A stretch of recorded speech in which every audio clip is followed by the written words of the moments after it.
দুই জেলায় পুকুর চুরি। পূর্ব মেদিনীপুরের তমলুকে পুকুর বুঝিয়ে নার্সিংহোম তৈরি হচ্ছে বলে অভিযোগ। দক্ষিণ চব্বিশ পরগনার পূজালিতেও পুকুর ভরাটের ঘটনায় রীতিমতো শোরগোল।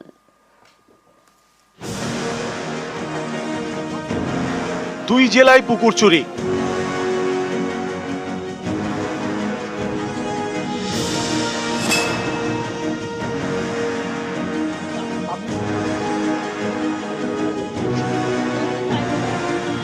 পূর্ব মেদিনীপুরের তমলুকের 11 নম্বর ওয়ার্ড।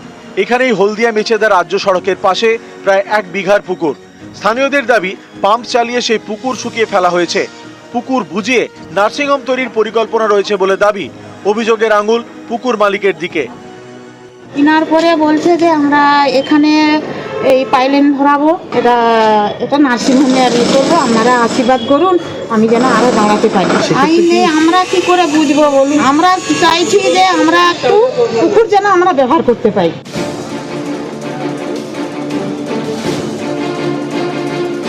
অভিযোগ অস্বীকার করে পুকুর সংস্কারের কাজ চলছে বলে পাল্টা দাবি পুকুর মালিক। তার এও দাবি, কাউন্সিলরের অনুমতি নিয়েই চলছে পাড় মেরামতির কাজ।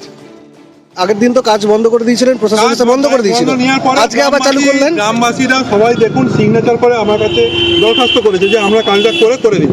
এরপরে কাউন্সিলরকে জানিয়ে আমি কাজ করছি। ওরা পুকুরের পাড়টা বানিয়ে ওরা পুকুর কাটবে, সেই জন্য পুকুরটা বেড়েছে। পুকুরটা 15 থেকে 20 বছর পুকুরটা মারা হয় না, সেখানে এত জঞ্জাল হয়ে পড়েছে, নোংরা জল, সেখানে ওরা পরিষ্কারের জন্য লেগেছে। আর সেইটা বাইরে একটা ভূত তথ্য দিয়ে গিয়ে বাইরে সেটা কিছু মানুষ সমালোচনা করে সেটাকে বাজে জায়গায় নিয়ে যাচ্ছে।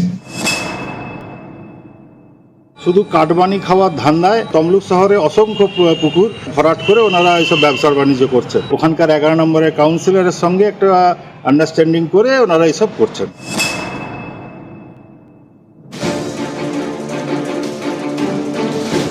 দক্ষিণ চব্বিশ পরগনার বজবজ 1 নম্বর ব্লকের পূজালি। এখানেই রাজীবপুর স্কুলের কাছে রয়েছে একটি পুকুর।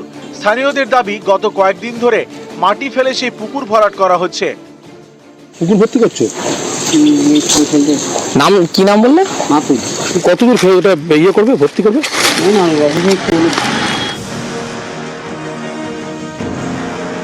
পুকুর ভরাটের নেপথ্যে স্থানীয় তৃণমূল নেতা মাহফুজুর রহমান বলে অভিযোগ এলাকাবাসীর। যদিও বারবার চেষ্টা করেও তার সঙ্গে যোগাযোগ করা সম্ভব হয়নি। এখনো খোঁজ পাইনি, খোঁজ নিয়ে বলবো। নিউজ 18 বাংলা।